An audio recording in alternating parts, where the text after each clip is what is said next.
What is good, everybody? Shout out to All Script. He said he got the first, second, and third comment. Jordan's fighting over the third. But man, I appreciate y'all tuning in. I've been feeling under the weather. So this is actually the first, I believe, mailbag in almost a month. So we have a lot to talk about, a lot to address. So appreciate y'all tuning in. But let's go over the topics we're going to talk about first. We're going to get into Murray State leaving the OVC to head to the MVFC, and then we're going to talk about the favorites across the FCS in all these conference. I put a fan poll out on Twitter, and I'm really interested to see who you guys picked as the winner. I think there was only one poll where someone was running away, and that was the MVFC. I believe it was like 98% North Dakota State. So you guys really believe in the Bison.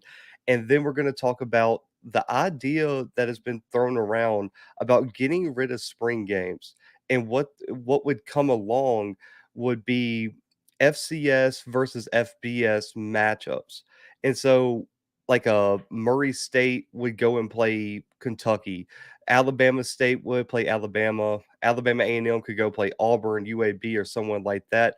And I really want to break down the positives and negatives of this idea and how I guess it would affect the future of college football. So let's get right into it, man. Let's talk about Murray State headed to the MVFC, leaving the OVC after this season. They'll start being in the MVFC in 2023. And when you look at what they're going to bring, that's the big question. A lot of MVFC fans didn't want them to come. They wanted them to stay in the OVC. They said it brought no value and it would ultimately hurt the MVFC moving forward. So for Missouri, for the Missouri Valley, Murray State is bringing 8 OVC conference championships over their last one coming in 2002, but they finished second in the spring of 2021. And head coach Dean Hood, I feel like, has done an excellent job trying to rebuild that program. They were really in the dumps before Hood came in, brought in some solid recruiting class. They might have a player or two drafted on the back end or even make an NFL roster. So I think he's done a really good job, and they're on, I would say, an upward trajectory in terms of the future of their program. And they've made 5 FCS playoff appearances, their last coming in 2002. The only time that, sadly, though, they've advanced past the first round was 1996. That's the year I was born. And they beat Western Illinois in the first round before losing 31-3 to Troy State, who right now is not in the FCS. But what they are bringing, I feel like, is one, attendance. They actually led the OVC in attendance last year, was top 35 in the entire FCS. They would have ranked in the upper half of the MVFC last season. And so I think the fan base and tapping into that Kentucky market for the MVFC is important. And they actually do fit the geography of this conference pretty well. I mean, really and truly, North Dakota State and North Dakota are further away from the rest of the conference than a Murray State is. So I don't think they're making the travel any more difficult for the rest of the conference. So I really do think Murray State fits geographically. I think the only place they're kind of left out right now is past success. But being in the MVFC, being able to compete against these top teams, being able to recruit with these top teams is going to be really I would say the utmost importance if whether Murray State succeeds or fails in this, I guess, venture into the MVFC. Now, this brings the MVFC up to 12 teams. They got the state of Kentucky, they got the Dakotas, Iowa, Illinois, Missouri, Indiana, Ohio now in this conference. And so the big question, and MVFC fans have been torn on this, should this conference go to divisions? And when I was looking at the breakdown, it actually, when you look at a map of the conference, to break this conference down in divisions is not very hard. You can do a West or North division or an East South division. It doesn't matter because the West North could be all 4 of the Dakota schools, UNI and Western Illinois, while the East South division could be Missouri State, Southern Illinois, Illinois State, Indiana State, Youngstown State, and Murray State.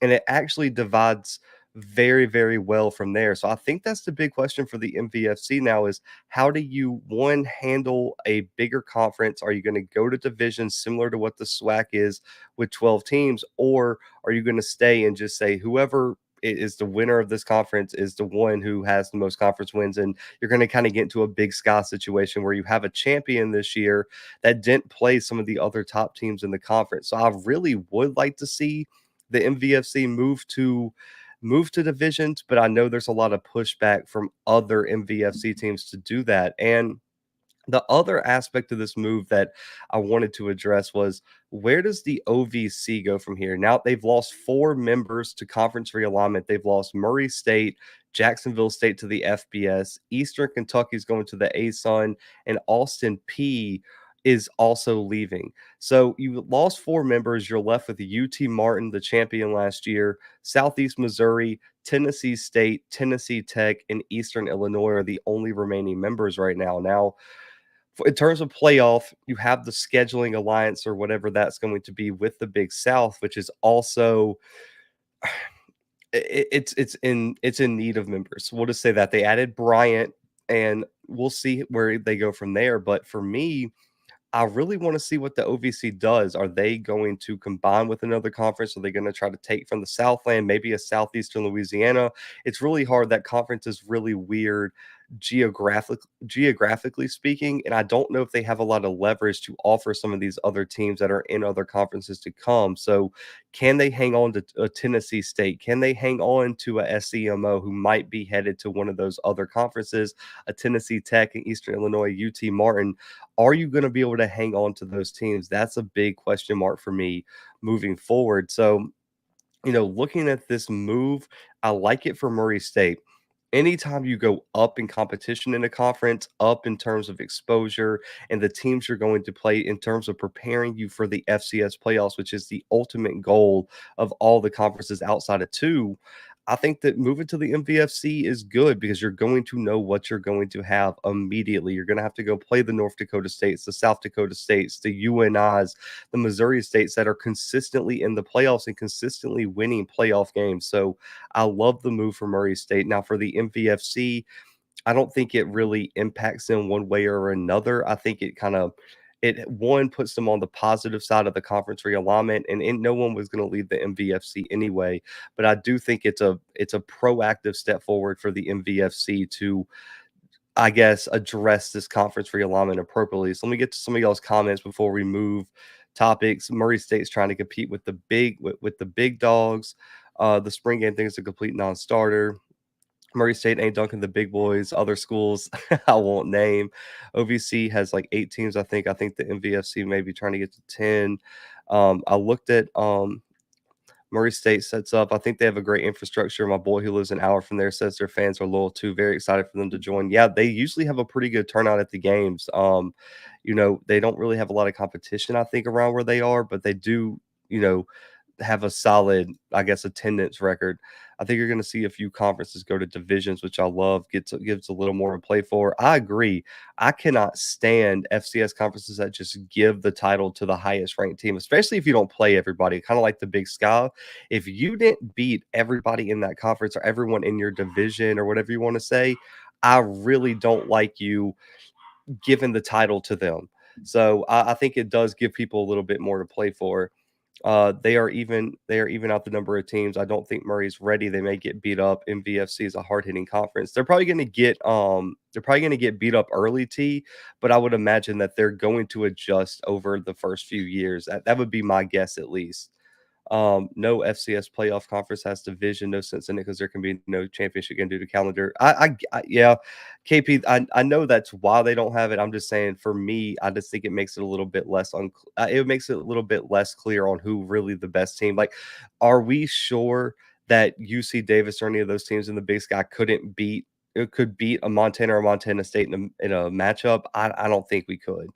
OVC messed that money up. They had 2 top FCS teams. Yep, and all of them are gone. I think you'd be surprised with Murray beats in 2023. They won't be last in the MVFC. ASUN screwed up the OVC and Big South conferences. I agree. Definitely agree with that. What's your thoughts on Lamar leaving the WAC back to the Southland? I think it's the Southland fighting for their life, Aaron. The Southland needed somebody to come back. I think Lamar looked okay. So this isn't confirmed or nothing. This is just me looking from a distance. I haven't talked to anybody from Lamar or anything. But when you look at the WAC, man, that conference is deep, especially now that you add incarnate word to already what Stephen F. Austin is, what Tarleton State is building over there in Texas, and even like a Dixie State who's going to rebrand. Those teams are up and coming. I think real playoff contenders, and I think Stephen F. Austin this year is a legit championship contender. And you've got Sam Houston for one more year. I think Lamar sees a better chance to get that automatic bid, get to the playoffs in the Southland, rather than going through the gauntlet that I think the WAC is going to be come probably a year or two. Let's see here. And for some reason, people wanted 20 teams swag. Exact. It's going to get tough, Sonic Boom, if the swag keeps adding a lot more people. Murray State will be football dominant, but they were invited for basketball. Yeah, they're going to play in the MVC in basketball too, sir. So that's really where I think Murray State is going to make an impact, is playing in the MVC in basketball. Can't move to division, you'll have a true championship. Moving to division, you'll have two champs getting an auto bid. Yeah, it's just that's what gets me about the playoffs. I know they have to move it up due to scheduling stuff, but I would like to see more conferences be able to have divisions, but also there'd be no point, like you said, to play that extra game, and you won't even have time with the schedule now. There are some D2 teams that can jump to FCS and make our FBS deserters. May lose a conference FCS, but gain a new one or two with OP coming D2. Well, there's is the team St. Thomas? Is that the? I believe it's St. Thomas. Correct me if I'm wrong in the comments. They jumped all the way from D3 to FCS, and they had a winning record last year. I believe it was either in the Patriot or the Pioneer. I believe it. I want to say it's the Pioneer, but they jumped from D3 to FCS, and the reason they did, they pretty much got kicked out of their D3 conference for winning too much. And I mean, they were very vocal about it. They were like, this team is too good to be playing in D3. And so they jumped completely over D2 and went all the way to the FCS level. So I think it's possible that you could have some D2 guys. And I think when you look at the geographic location of the Big South, the Southland, the OVC, there's some really good D2 teams in those areas. The Southland and MEAC committees are terrible. St. Thomas, yeah, they were kicked out of a D3 league, went FCS, they won 4 games in the Pioneer. Yeah, that's insane. I don't think people understand how crazy it is that they jumped all the way from D3 and still won multiple games at the FCS level. That is remarkable, honestly. But, I'm gonna save the conference predictions for last. I was gonna do them second, but I'm gonna save them because I know a lot of people I know a lot of people are looking forward to that, so I'll save that to the last. Yeah, Aaron, I think West Florida's a Southland option. I also really like Valdosta. I know Leon who's sometimes in the comments have said that they really don't have the resources to move up to FCS right now, but West Florida is definitely an option. They have a really nice campus, really nice facilities. I don't know about their endowment or anything like that though. Love the take about crowning a true championship. Man, shout out to FCS Nation, man, my guy KP. But yeah, I really, really like crowning I like settled debates. I don't want that whole if we would have saw them this time or if we would have played them or any excuses. I want everyone to play everybody. If you win your division, you play me in the other division, and we find out who's really the best team. So I do like crowning a true champion, man. Definitely like and share, man. Get the likes up. Definitely share it. But I did an episode, and this was, I think, even way before we were on YouTube. This was back in like the podcast days when it was me and Brandon, and we only released on podcast platforms. But this has been a talk for about a year or so, and it's about FCS versus FBS matchups in spring games. And this has come out all over again. The Athletic did an inside piece on it. ESPN's talked about it. A bunch of college football radio shows have talked about it. And this is something that I think is real interesting. I believe it was Mike Gundy from Oklahoma State suggested it about a year or so back, where he's saying Get rid of the glorified scrimmages against yourself due to depth and other things like that. And let's go ahead and, since we're getting criticized so much for playing FCS teams in the middle of a season, you've heard the SEC criticism of the cupcake week. You hear criticism of just different programs not having the strength of schedule. And he's like, why don't we move those games? Keep the payouts the same, keep all that, and just play those games in the spring, and then that opens up an open date for your season in the fall where we can play non-conference games, where we can get scheduling alliances going in college football, and we get a little bit more schedule freedom. Is really what the argument is that it frees up FBS teams schedule. It also keeps FBS teams, this is really an FBS plus argument, that they're making, is it keeps FBS teams from having to suffer a loss to a Jacksonville State and that keep that be on your record. It's a little bit selfish on the FBS team's part because you see these upsets all the time. You look at Montana beating a top 20 team in Washington. You look at North Dakota State beating an Iowa, beating a Kansas State. Even KP, like seeing a Citadel take Alabama into halftime in a tie game or a 3-point deficit, something like that. And last year, we saw a record number of FCS teams upsetting FBS teams, which is why I think this debate has really taken on a life of its own this offseason. I think a lot of FBS teams are tired of the worry and the fan backlash of losing to FCS teams so often. I mean, it happens a lot now, and there's a few this year. Arizona, listen, I'm not saying it's going to happen. I'm just saying it should. Arizona should be an underdog against North Dakota State. They really should. There's no I'll get whoever you want. Anyone from BetMGM, anyone from any betting site you want. I need them to come on the show and explain to me why Arizona should be a favorite over North Dakota State because they shouldn't. I really do think North Dakota State should be the favorite in that game. And there's a lot of different matchups this year where I think an upset can occur.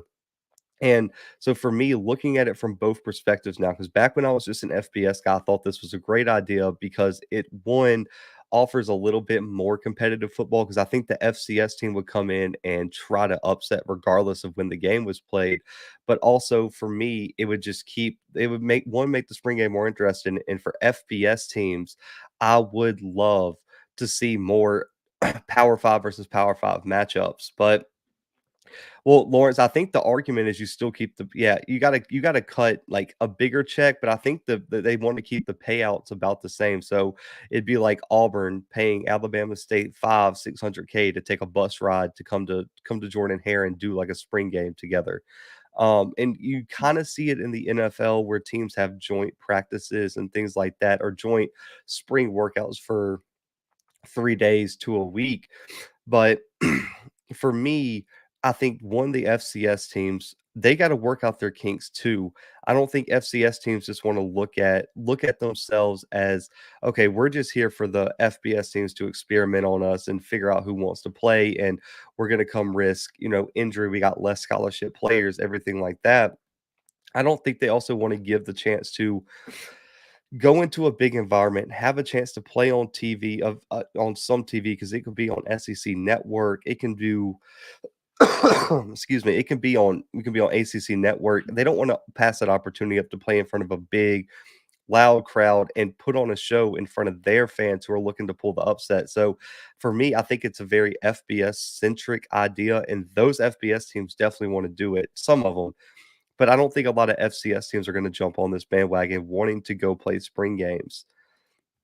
Let's see, City East was that how much would that not hurt the FCS though if they're playing these spring games and the FBS just poaches players? That's the other thing. That's the other thing, man. So for me, what happens if, let's say, North Dakota State, who's the closest team, goes and plays like Minnesota, and PJ Fleck sees a Christian Watson last year? What's stopping him from catching him in the tunnel and being like, "Hey, man, do you want to come play for Minnesota and come play in the Big Ten?" Or excuse me, or Youngstown State, their top player going to play against Ohio State, and and Ryan Day's like, "Hey man, you want to come play for Ohio State? We really like what you do." And then you do have that poaching players aspect of it. It's almost like a scouting event for those Power Five teams. So it could honestly hurt the FCS, but we will see. Does it affect the transfer portal if you play a spring game versus FBS? I don't know. It could. So what it could do, Lawrence, is if someone goes out and balls out, then they might think they want to go test their chances at the at the FBS level, or if a kid gets shown up and a team decides to kind of like let him go underneath the table. So there's a lot of, and I like what Aaron said, there's a lot of pros and cons both ways. But for me, I just wanted to talk it out with y'all, see where y'all were feeling. Because for me, I see a lot of positives for FBS teams. I see a lot of positives for FBS teams. One, you don't have to split your team up. You can kind of get your rotations in. You don't have to do ones versus twos. You can see who's actually a one and who's a two playing against ones and twos of another team. The other thing is you take the embarrassment out of if you get beat, you say it's just a scrimmage, no big deal. People, NFL teams lose preseason games all the time and they're fine. The Patriots went 0-4 in the preseason and won the Super Bowl. Who cares? So it's almost like a PR saver. And then also they can make more money from their spring game by selling out more tickets because more people are going to come see North Dakota State, Minnesota compared to just a Minnesota spring game. So I see a lot of positives for the FBS teams, but for the FCS teams, what is the benefit? And I agree here. Anything less than 500K in this scenario is a no go. You got to. I think 750 and up. I agree with Lawrence up here. I think a mill is kind of where you want to go. And I agree with this too. Jacksonville State, NDSU, SDSU, Montana State, Madison, Kennesaw, they're making FBS teams nervous. So I just, I'm really torn on it. Your problem for Minnesota is most of the recruits come to Fargo first. Oh man. Nope. FBS is trying to duck those L's. Would be nice to see FAMU play Florida State though. Listen, it'd be nice to see Jackson State play Florida State. We'll let FAM go play Florida, if they want. But yeah, no, I think both of those games would be good ones. But for me, I can't see the positives for the FCS teams now.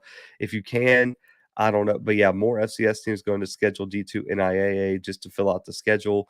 Yeah, so the scheduling thing is going to help out the Power Five more so than it would the FCS too, because those Power Five teams are going to take Mercer off the schedule for Bama. They're going to move it to the spring, and then they're going to get a chance to schedule another Power Five team, make millions of dollars, get millions of views. While now Mercer has to find someone for that week. So who do they play? Now it could open up the possibility of the FCS having a more diverse scheduling or whatever you want to say, or a more diverse out of conference schedule. But for me, I don't think this is good for the FCS. It would be great for the FBS. So it's really depending on which side you on. Honestly, he said we've been taking whoopings and pennies for decades. And listen, Sonic Boom, I'm on your side on that one. I'm 100% on your side on that one. But guys, I saw my guy Sam Herder do this on Hero Sports, and shout out to him for all the work he does over there. That's probably the best FCS site in the country right now, them or Stats Perform with Craig Haley. But I saw him do his way too early picks for conference champions, and I thought it'd be really cool. It's April, not a lot of pressure. We can kind of break down these teams, and then come the season, I'm going to redo it, make my official picks, and break down these teams really, really in depth. But just my gut feeling in April on who's going to win these conferences. And so we're, of course, going to have to start out with the ASUN, and I'm going with Kennesaw State here for the ASUN. They won the Big South last year, made a small playoff run, lost by 1 point. I mean, should have beat ETSU and been on their way to Fargo, and it just did not work out for them in the long run. But I really like Kennesaw State coming into the ASUN. I really don't see a lot of competition for them in terms of their level. There's some really good teams in the ASUN. I just think they're a year or two away. I think Jacksonville State is they're eligible for the ASUN championship, not the playoffs. But Jacksonville State took a major step back, and Kennesaw's returning a lot of talent on both sides of the football, including Xavier, their quarterback. He is legit. And so I really like Kennesaw here to win the ASUN going into 2022. The next one, the Big Sky was one of the hardest conferences to pick, but I'm going to ride right now with Montana State and Brent Vegan at that head coaching spot for the Bobcats. They have a lot of talent coming back. Tommy Malotte's coming back, Isaiah Afonzi. I mean, even on the defensive side, they got some guys on the secondary coming back. I really, really like Montana State and the program they're building.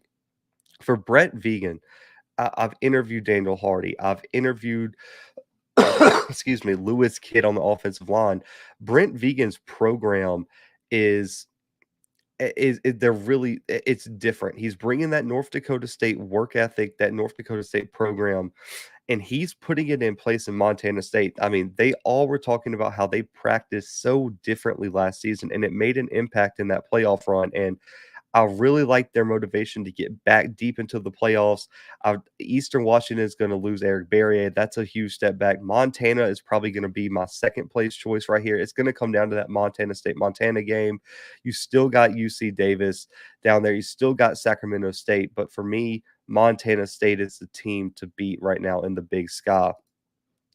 The Big South, and this is going to make a lot of people happy. A lot of people might find it a little bit controversial. I'm going with North Carolina A&T in the Big South. When you look at this conference, they just lost their top two teams. They just lost Monmouth to the CAA, and they just lost Kennesaw to the ASUN, the last two Big South champions. When you look at that next tier of teams, I thought North Carolina A&T was in the top of that. I really like what that program's doing. The biggest question mark for me is that offense.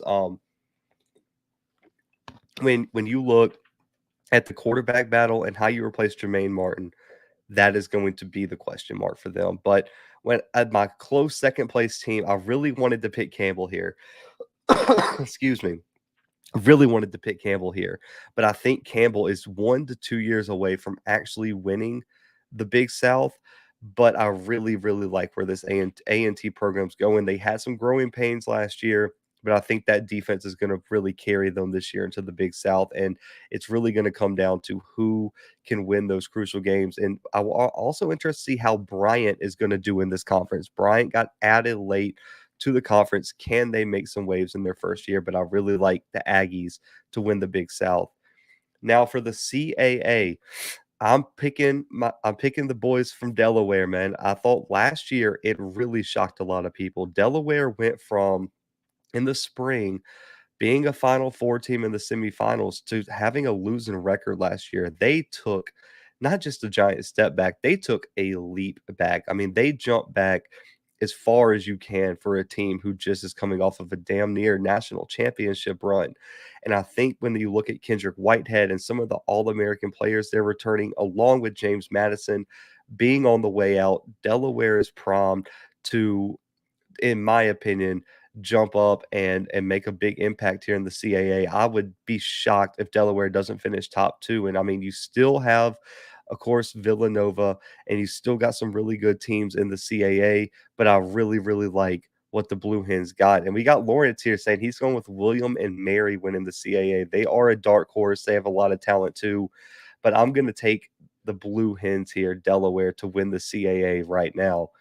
Now for the Ivy League, which was another ridiculous conference to pick. Dartmouth is really good. Princeton's really good. They're losing a lot of talent. I'm going with Harvard. I think Harvard was really so close to upsetting Princeton this year and having a chance to win this Ivy League title this past year.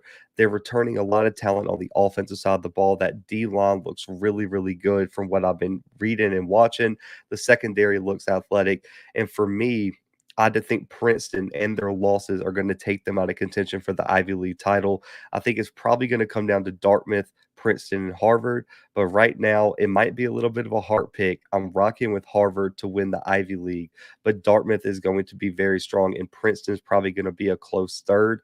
And excuse me, but Brown is one that I think they're going to get a lot of talent. After watching what EJ Perry did, I think recruiting is going to pick up for them moving forward. And we got Dartmouth winning the Ivy from Lawrence, man. So I like that one too. The MEAC, I won't spend a bunch of time on it, but South Carolina State's my pick. I've been vocal about this. I don't think there's anybody in the MEAC that's going to push them. I know I know Delaware State has a little bit of positive momentum.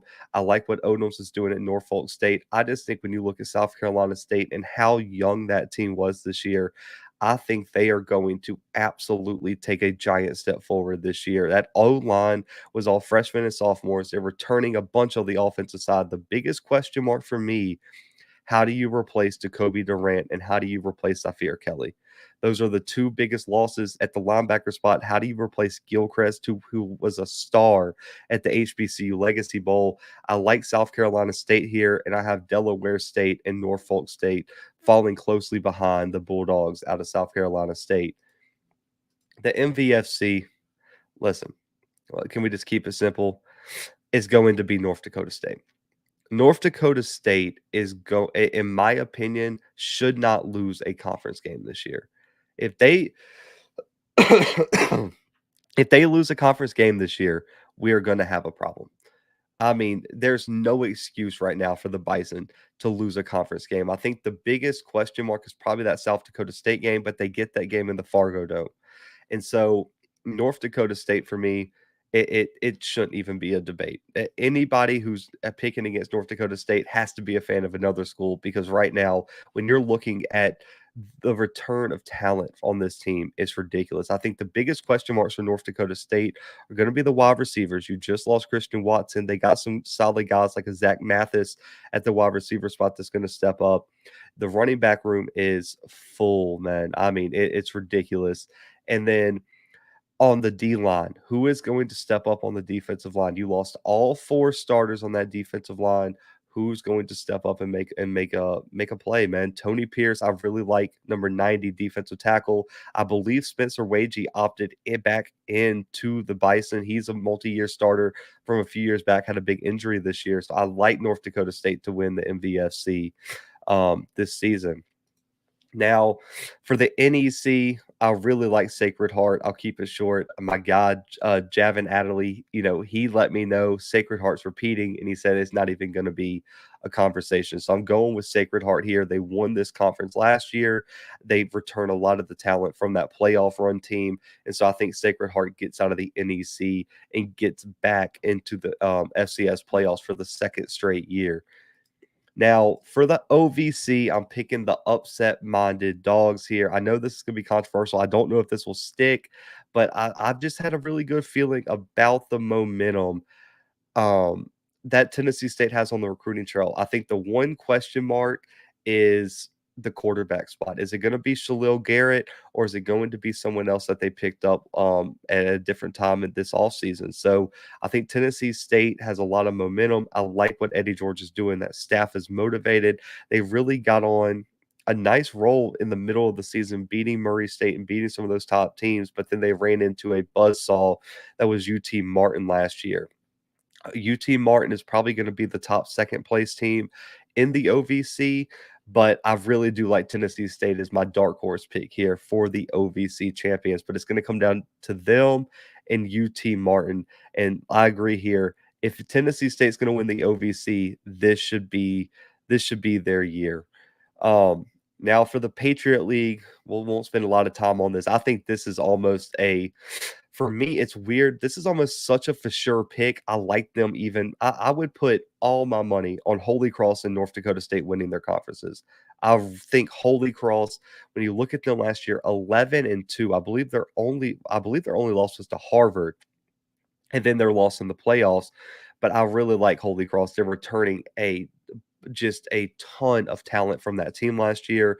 They're going to be motivated from that playoff letdown, and Holy Cross is going to make a statement. It's going to be Kevin, tell them it's Holy Cross and the field and everyone else. It's that easy. It's them and North Dakota State in their conferences, and it's not even a debate. And I like Kennesaw like that too.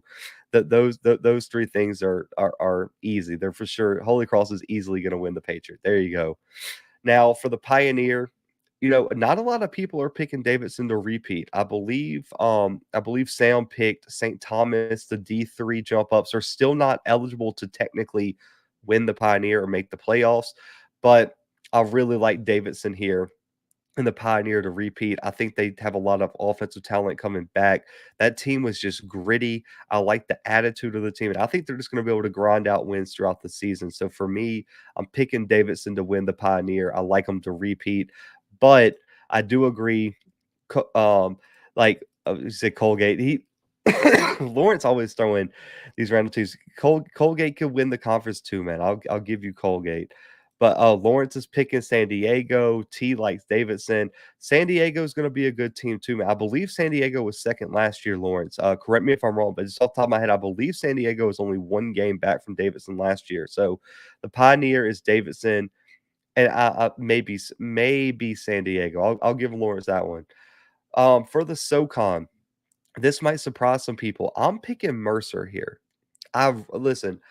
I know I'm gonna have to explain it because everyone's like, "How are you picking Mercer over ETSU?" When I look at ETSU losing Quay Holmes, losing their head coach, and losing as much talent as they did, I just don't trust them to repeat in the SoCon. And Mercer was one play away from upsetting ETSU in that game to determine the SoCon champion. I really, really like Mercer this year to win their first. I'm going to repeat that. Their first SoCon conference championship. I think that program has been slowly building a bit of momentum. They really got hot at the end of last year. That they knocked off a bunch of really good teams. I believe they have a 10-6 win late in that season where they just grinded it out. So for me, I really, really like Mercer here. Oh, Lawrence rocking with Mercer too. He said they're going to replace FAMU in the number 25 spot from the preseason poll. That's interesting pick right there, Lawrence. But yeah, I like Mercer here. I'm going with the dogs and Mercer in the SoCon.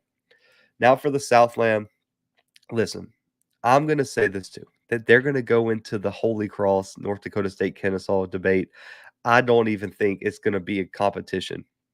Southeastern Louisiana is going to run through the Southland.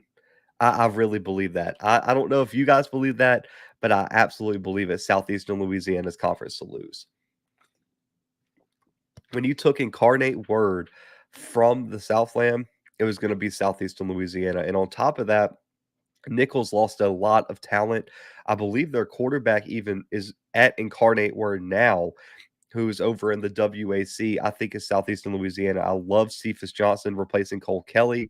You have a lot of wide receiver talent coming back. That O-line is young and they're very, very talented. And if that defense can just get a little just I'm talking about take a half a step forward, Southeastern Louisiana is going to be really, really hard to beat in the Southland. When you're looking at second, Nichols and possibly McNeese, but really and truly the depth of the Southland this year is it's real interesting to try to pick this conference outside of Southeastern Louisiana.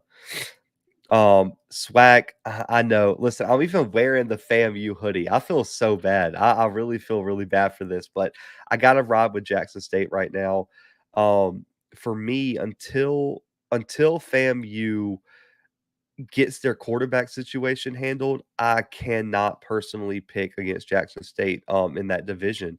I think Alabama A&M is going to be right there in the thick of things, but they have a lot of question marks too. When you bring in 30 something transfers, it is hard to pick. It's hard to pick you to win right now. So I like Jackson State with Shadori quarterback, with that wide receiver room probably being one of the deepest in the FCS. And that defense looking really good in the secondary. I know um, Shiloh reportedly tore his ACL, but I think when you look at what they have in Cam and some of those other young safeties, I don't think it's going to be as big of a loss as some people think. But right now I'm riding with Jackson State as the SWAC champions. In the other division, I've already mentioned it's going to be brutal to pick the other division. After the spring game, I told Scotty this. After the spring game, I really, really like Southern to come out of that other division. Watching the spring game, if that quarterback that they had out there balling develops just a hair before the season, Southern can be a real problem. They have the running game, they have the defense. I really, really like Southern coming out of the West right now, even over Grambling or Alcorn. So I like Jackson State to win the SWAC. Now for the WAC, a final conference here. Um, I'm picking Stephen F. Austin. Listen, if you listen to my last mailbag or maybe the two before, I love Stephen F. Austin this year. And if I had to pick a dark horse to make the Final Four this year and make a championship push that no one's seeing, I'm picking Stephen F. Austin. Listen, I know I'm wearing the FAMU hoodie. I'm on the FAMU bandwagon. I am driving the Stephen F. Austin bandwagon this year. I love this team and what they're bringing to the table. And right now, we don't know if Sam Houston can win the conference yet. The WAC has not announced if they would allow Sam Houston to win the conference. They're already not allowed in the playoffs. But even with Sam Houston eligible, I'm picking Stephen F. Austin to win the WAC. I really, really like this team, man. They're returning like I believe it's 15 All-Americans or something like that.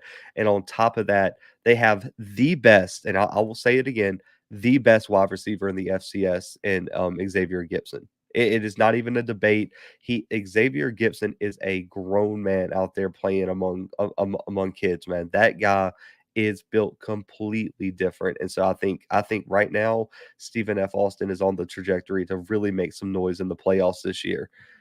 So just to recap, man, before I move on to take calls, we got Stephen F. Austin as the WAC champion. We got Jackson State in the SWAC, Southeastern Louisiana in the Southland, Mercer in the SoCon, Davidson in the Pioneer, Holy Cross in the Patriot, Tennessee State is the OVC champions, Sacred Heart is the NEC champions, North Dakota State running through the MVFC, South Carolina State running through the MEAC, Harvard winning the Ivy League, Delaware rebounding in the CAA, Big South champs in North Carolina A&T, Montana State getting through the gauntlet of the Big Sky, and Kennesaw State running through the ASUN, man. So those are my championship picks, man. Let me get all my banners back up.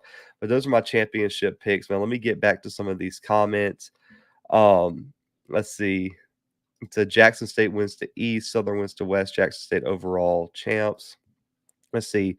Do you think the SWAC can get someone in the FCS playoffs again? I do, Chris. I think when you look at it, I absolutely can see the loser of that Orange Blossom Classic game probably going through with only one loss.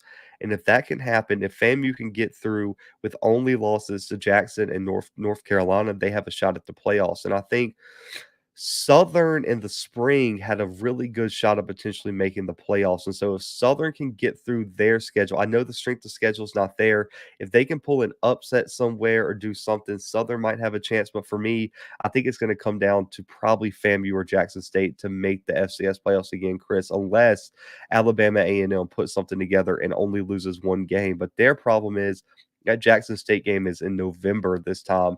So if they lose that game, are they going to have enough positive momentum off that loss to make the playoffs? So I still like, similar to last year, Chris, FAMU probably losing to Jackson State and then potentially making the playoffs by winning out.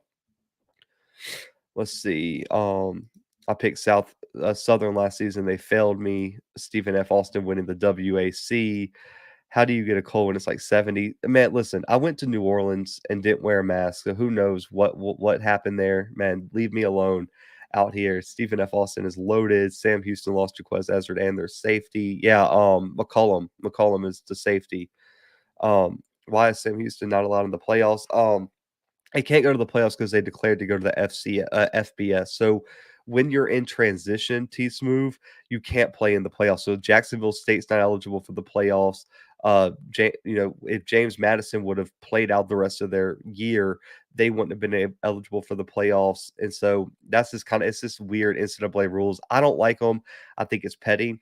But the FCS doesn't allow teams in transition to play in the playoffs, just like St. Thomas just moved from D3. They can't play in the playoffs for like 3 or 4 years, something like that. There's like a waiting period before you can play in the playoffs when you're transitioning. Who is the second best quarterback in the SWAC? I think it's clear, man. I think it's Andrew Body. I think when you look at SWAC QB rankings, it's Andrew Body, Shador Sanders, and everybody else. Everybody else. So I think when you look at returning quarterbacks, man, I mean, Bethune has a new quarterback, Jalen Jones. Let's see what he's going to look like after a year away. When you look at Alabama State, we don't know who's going to start there. Alabama A&M has a QB battle. Southern has a QB battle, but we kind of know now who's going to start there. Alcorn has a QB battle. UAPB QB battle. PV QB battle. So everybody in the swag, even FAMU QB battle, Grambling QB battle. I mean, the list goes on and on. Everybody has a QB battle except like those two teams. So for me, I think it has to be Shador Sanders one and Andrew Body two. And I don't think there's even a debate right this second until we get into the season about who should even be third at this point. Yeah, Sam Houston can't go to the playoffs because of the conference switch. Blue, give us some playoff Cinderellas. Who do you think makes a run? Oh man. Um Stephen F. Austin, of course, is my pick because I'm picking them to go to the Final Four most likely. Or I call it the Final Four. I know it's not technically called that, but I like calling it the Final Four, the semifinals, whatever you want to say. I also really like Missouri State too. They're returning Shelley at quarterback.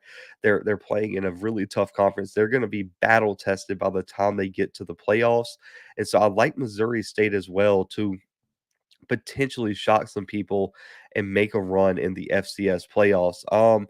And then if I had to pick a third, man, it's so hard to do it. I mean, for me, I would really like to see somebody from a conference who hasn't really made a playoff run potentially make a run. So like someone from the Southland, the OVC or something like that, make a run. But I don't really see anyone I love right now. If ETSU gets back in, that could be interesting if they could build upon what they did last year before ultimately their run ended in Fargo. But for right now, Stephen F. Austin, Missouri State would probably be my picks for Cinderellas right now. Let's see. Do you think Central Arkansas will have a rebound season? I definitely do. I really liked Central Arkansas last year, man. I really did. I thought they were going to do much better than what they did. But the problem with Central Arkansas is they lost a lot of talent. Breland Smith is now gone at quarterback. Tyler Hudson transfers out. You lose that. I mean, that was like 50% of your offense right there. And you also lose Winningham to the draft at the other wide receiver spot. I love Darius Hell at running back. But now it's, can you get that defense together and can you replace the massive offensive losses you have? You have two guys going to the draft, and now you have Tyler Hudson who transferred to Louisville. So I think Central Arkansas has the ability to bounce back, but it really depends on can they replace the losses to the transfer portal that they had. Yeah, but who's going to pull a St. Peter's in the FCS playoffs? Calling it now.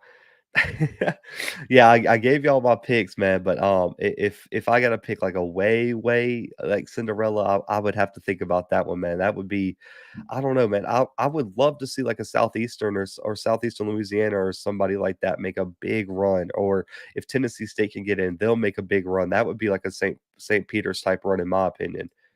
Any portals news or predictions? None. I mean, I know I dropped the video on Coinus today entering the transfer portal from Jackson State. I do have some FAMU people telling me that they have a few guys coming in very, very soon. A tight end, I believe, from UCF or USF potentially coming in. I think they also have some offensive linemen that are kind of silent commits right now, Chris. And for Jackson State, I think right now they're just kind of slow playing it. Like I said at the end of the Coinus episode, I think they're going to try to get through their spring, evaluate where they are, and then fill in the holes with the transfer portal of kids who enter after their spring seasons are over.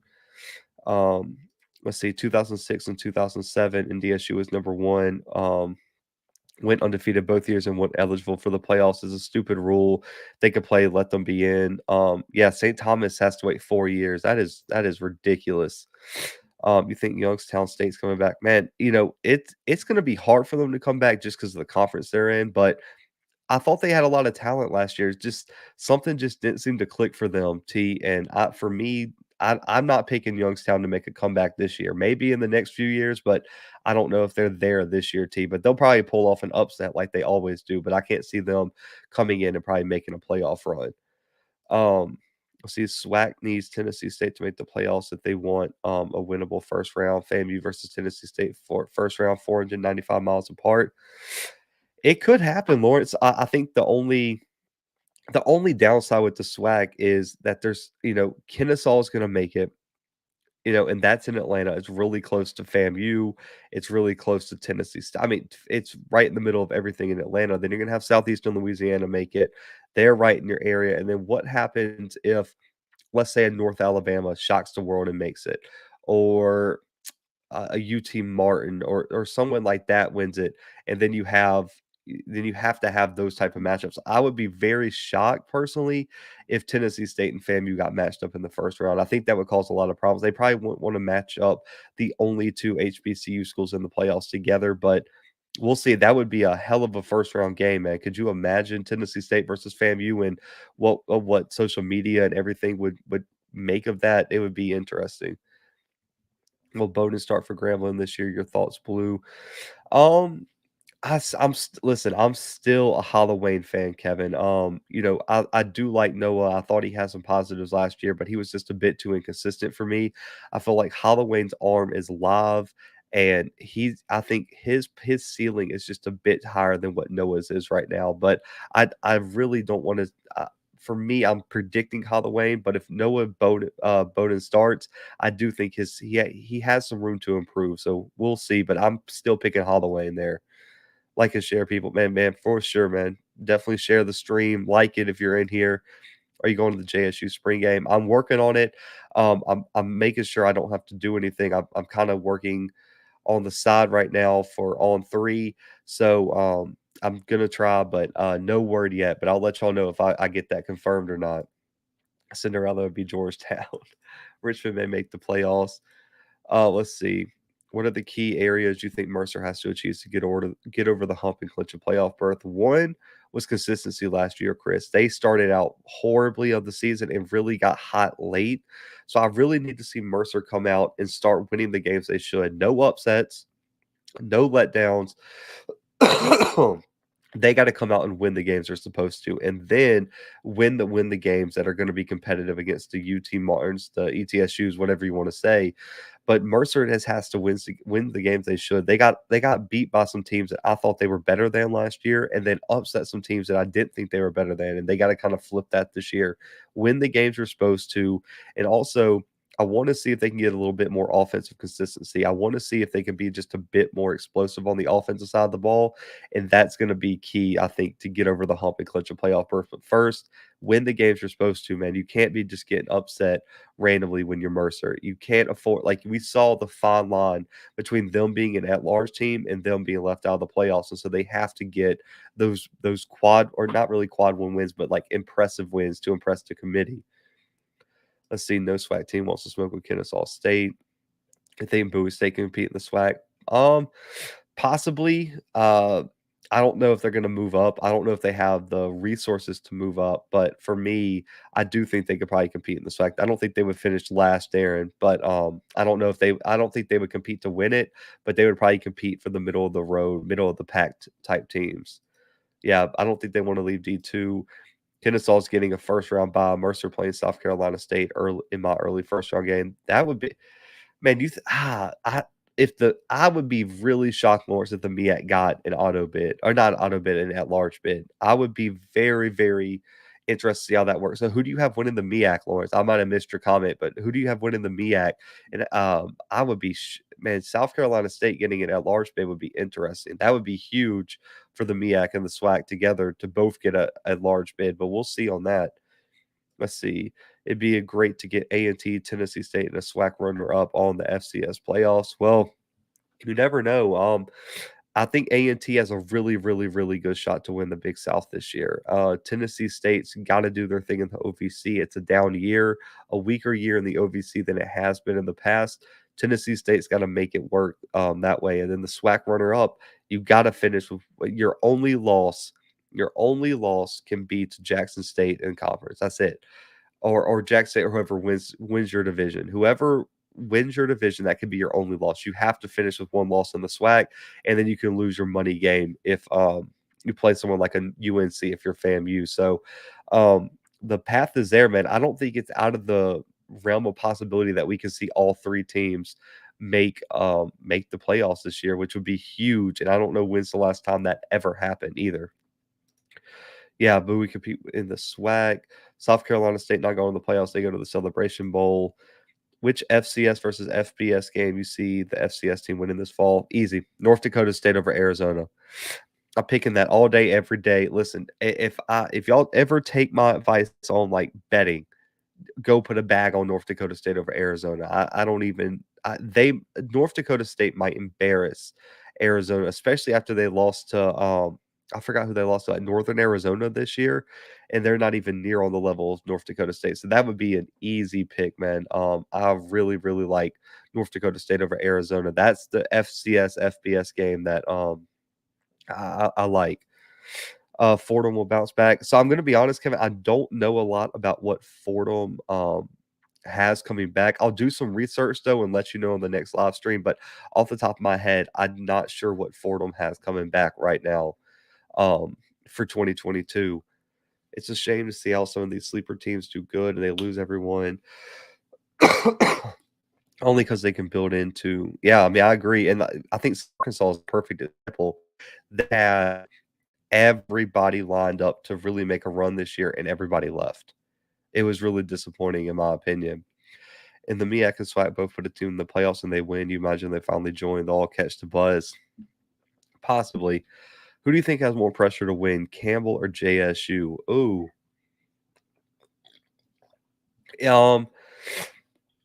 Chris, I'm going to be honest, and it's got to be JSU. It has to be JSU here with the most pressure to win. When you look at Campbell, they're coming in not any. I mean, nobody's really picking them to win the Big South or even really compete. And on top of that, you got Jackson State coming off a SWAC title, coming coming into the season as a Celebration Bowl pick. It has to be JSU, and on top of that, it's in your home stadium. And the reason the pressure's there is, here's the narrative that I've been told on my show. I mean, by JSU fans out of their mouth is, we feel like we can compete with anybody if they come to Jackson. They feel like they can beat North Dakota State in Jackson. They feel like they can beat South Dakota State in Jackson, Montana State, Montana, James Madison. If they come in to Jackson, they're going to win. And so if that's the narrative, then they got to go beat Campbell. And because Campbell is not a powerhouse in the Big South, Campbell is not a powerhouse in the FCS. And so if you lose to Campbell, the narrative's got to go away. The narrative that teams are scared to come play you in Jackson is done. You can never say that again. I don't want to hear it. And so it's got to be Jackson State for me. Got to be Jackson State. The early spread for the Arizona NDSU game, I don't know. I've seen somewhere where it was like Arizona -3 and then like -7. So I think they're probably going to be a one-score favorite, but I would take North Dakota State -7, really and truly. I mean, excuse me, they should be a 7-point favorite. Delaware State winning the MEAC. Oh, I like that. Listen, I got some Delaware State content coming your way, Lawrence, so definitely stay tuned for that. Who is your favorite OC in the FCS? Oh, in the FCS. Oh, that's tough. Man, you put me on the spot on this one. So I'm not familiar with like everybody's name, but if I'm just looking at pure offense, like whose offensive style do I like the most? Oh my lord. That's tough. Now you really got me thinking here. Oh man. Okay, I'm gonna think about this, Darren. I'll get back to you on that. That was a good question. I do not know who my favorite OC is in the FCS. I will get back to you on that. I got to think about that one. The machine at Jackson State needs to keep winning. Man, I'm gonna give me some rest after this. But I had to get this live stream in. You know, you had to get these topics covered. JSU all day. They've made it to Frisco and had big wins. They know how to get there. Thought it was Jacksonville State. Man, you are too much. So, Blue, you would pick NDSU straight up over Arizona by 7 points? No question. Like Jay, I know it sounds crazy, but that team struggled with Northern Arizona last year. I believe Northern Arizona almost shut them out last year, and that program has not got many got not they don't have many pieces coming in that really get me excited. If I had to guess, North Dakota State is going to run through them. I mean, I really do think that. I don't even know if it's going to be close. And yeah, I mean, plus 14 points. I mean, it's if North Dakota State wins by less than 7, I'll be more shocked than anything, to be honest with you, Jay. I mean, that should be that big of a win for North Dakota State. We'll see in a pack vet if everyone comes out to support the HBCU team. Let's see. Well, I don't know what comment. Feels like they can win against anyone. Jacksonville State and Kennesaw. JSU don't want them problems. We'll see. Yeah, everyone left I mean, pretty much everyone left Incarnate Word. I mean, when Cameron Ward left, the head coach left. They still got some talent. They landed, I believe it's Lindsey Scott from Nichols to be their next quarterback. So they have a really good replacement quarterback. But for me, I still think Incarnate Word is going to take a major step back this year. It'll probably be another year or two, but they'll probably rebound. But this year will not be what they had last year. We're doing a weekly playoff projections. Yes. So this year, the content's really going to be more skewed toward FCS. I know last year I did a lot of FBS content, and then the FCS content kind of fell on the back end.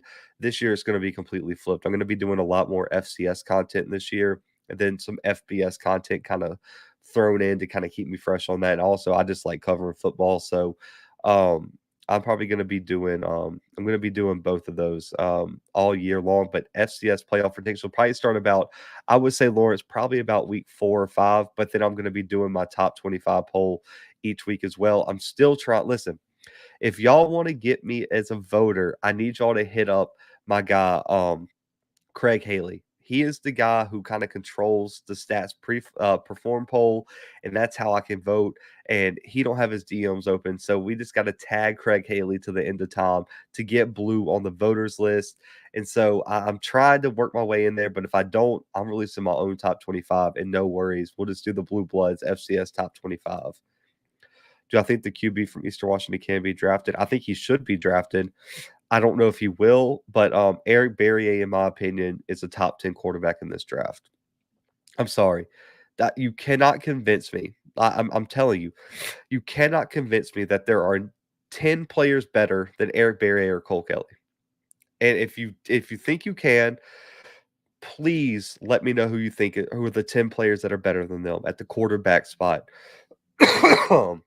I do not believe they can. I do not believe there are 10 players better. So I think Eric Berry and Cole Kelly both should be drafted.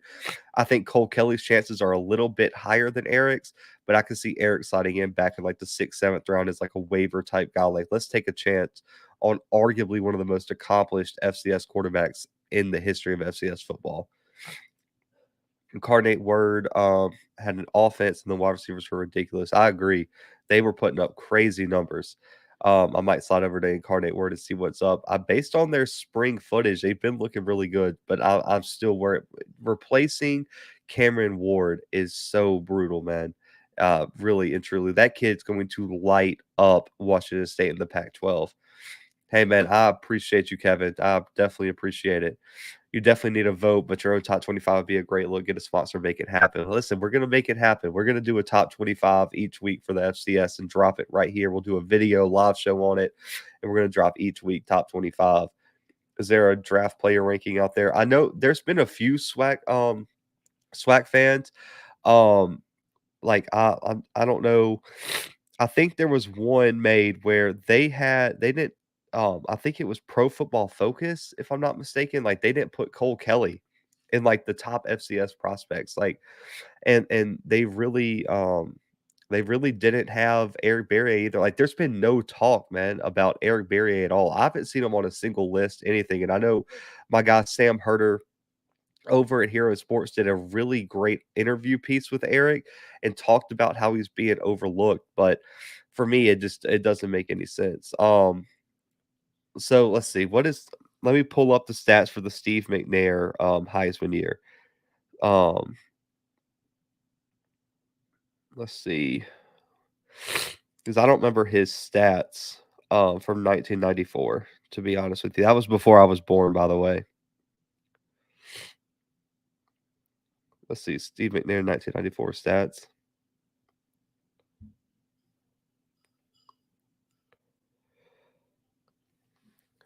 Let's see. I'll answer some of these before. Here we go. Let's see. So he was credited. Let's see.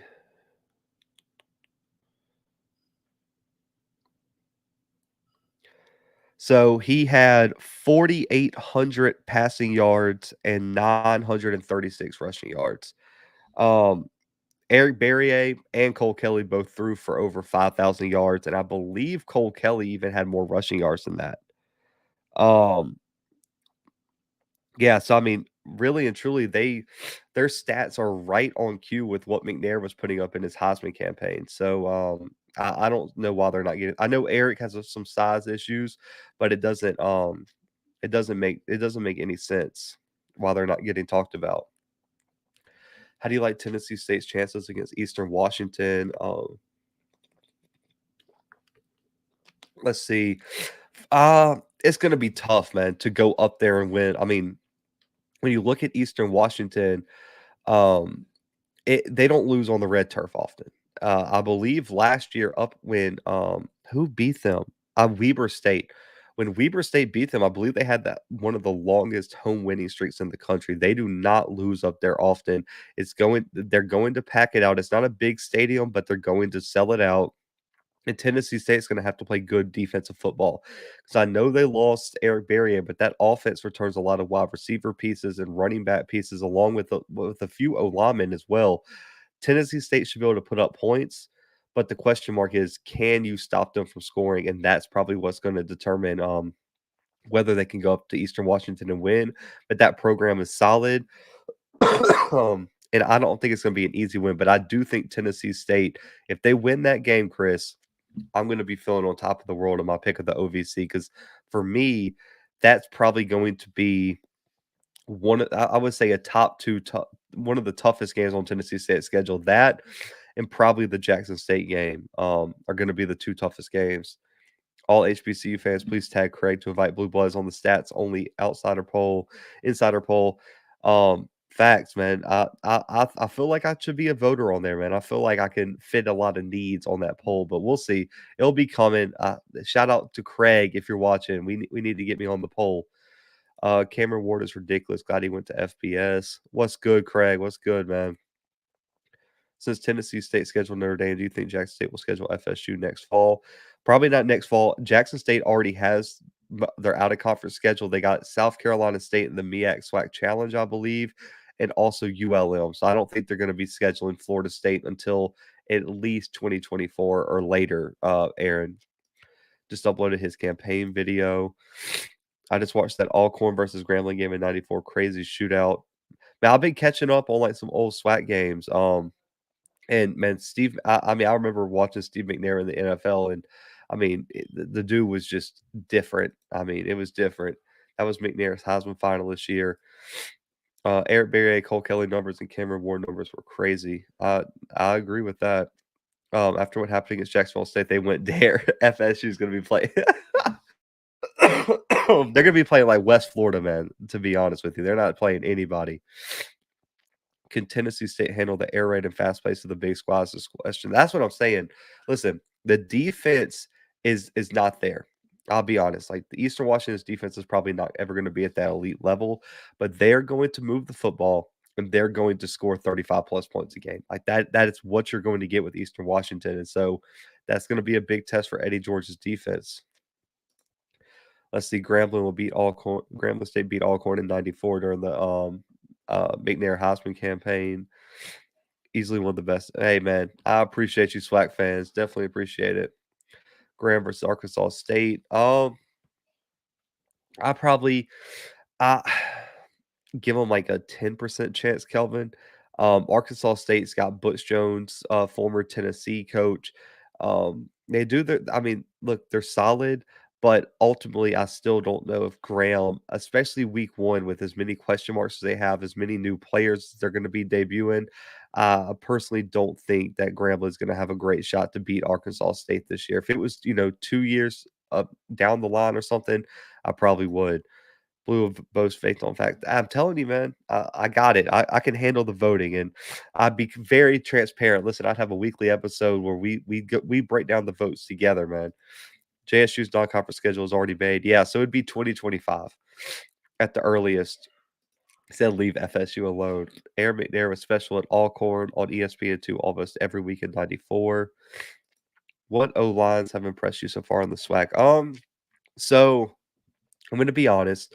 I've watched a little bit of film on some of these teams. Alcorns, I think, is still undersized. I'm very interested to see how they gel getting into the season. So I think they'll probably be a middle of the road O line. Southerns, they look big, strong, athletic. I think Southern just has a tradition of developing really good offensive lines. I thought FAMU's looked solid for how inexperienced and how little they've played together because they lost a lot of good pieces. So I think FAMU's going to be really good. I've heard, listen, I'll just say this. I talked to my Jackson State guy that has been at all the practices, that is inside the program. That offensive line did not take the step forward that everyone has been saying. I have been told that that offensive line needs a rude awakening and that it honestly is not gonna be much better than it was last year. So I'm really interested to see, um, what comes of that, if they are gonna make any moves, if they're going to switch people around. But what I've heard is Jackson State still has a major O-line issue. And then looking around, I think it's gonna be Southern, man. I think Southern's going to lead offensive line play in the SWAC, so I think that would be the one that has impressed me the most thus far, and there's still some spring games coming up. I think I'm gonna try to be at the Alabama State, spring games. I'll let y'all know how it looks over there. The talent Tennessee State's been bringing in lately, they should really be the JSU of the OVC. I agree, man. Tennessee State, the clock is ticking to make a move. I was at the Grambling versus Alcorn game in '94, man. That's awesome, man. You know, all these old games that I've watched, like from like the '80s and the '90s, man. The atmospheres are just so crazy, and I mean, I wish I could be there. Just wasn't born yet, man. I was like -2 at that time. So, did anyone see the Dennis Thurman highlight tape today? I did not. SWAC fans, tag me in it on Twitter, and I'm gonna check it out when I get off the show. Who do you think has a better chance of beating Austin P. Alcorn or Alabama A&M? Uh, mm, man, it's tough because I think both of those teams are gonna be really hurting after, the games before that because you got Alabama A&M coming off of games against UAB, coming off of a game against Troy. You got Alcorn coming off, I believe, that Stephen F. Austin game, which is gonna be a brutal game for them. Um I'm gonna go with Alabama A&M just because I feel like it's gonna be a more must-win game. They're gonna be super motivated. It's in Huntsville. I think I'm gonna give Alabama A&M the slight advantage to win that game, Chris, right this second. But we'll kind of see how they're feeling toward the season coming into that week. Um, let's see. Oh yeah, okay. Mississippi Valley State's playing them. If that's the case, I'm giving A&M a way better chance. I was about to say because I don't remember Alcorn playing them, but I know they played Stephen F. Austin in week 1. FCS will play 12 games in 2024 and 2025. Obviously, good football. I agree, man. Good football is always the move. SWACO lines don't look good when you compare them to other conferences. Alabama State is quietly making some nice moves. I'm excited to see their spring game. I want to see the QB battle. I want to see the revamped offensive play calling. I want to see the steps that Alabama State and this new staff have made. I want to see a different team when I turn on the film of this Alabama State team. I want to see if it works. I think the pregame show tagged Dennis Thurman's birthday video tagging it. Man, appreciate that. The SWAC needs to beat Austin Peay to have some out of conference wins. I agree. The SWAC should be beating Austin Peay. I'll just put it like that. I'll put it like that. But guys, man, my nose is running. Been coughing on y'all, so I definitely appreciate y'all tuning in. Listen, I'm gonna do probably another live stream later this week. I got some other stuff I want to talk about. It might be early next week. I'll let y'all know. There'll be some different updates and content coming this week. I'm probably gonna do a breakdown on Jatari Carter, the Southern offensive lineman going into the NFL draft. Break down some O-line film. Probably geek out a little bit because being a former O-lineman, but man, I appreciate y'all tuning in. Make sure to like the stream, share it. Appreciate y'all so much. Listen, hit the like button. I'll see y'all later this week, and y'all have a good night. But for right now, the Blue Bloods are out.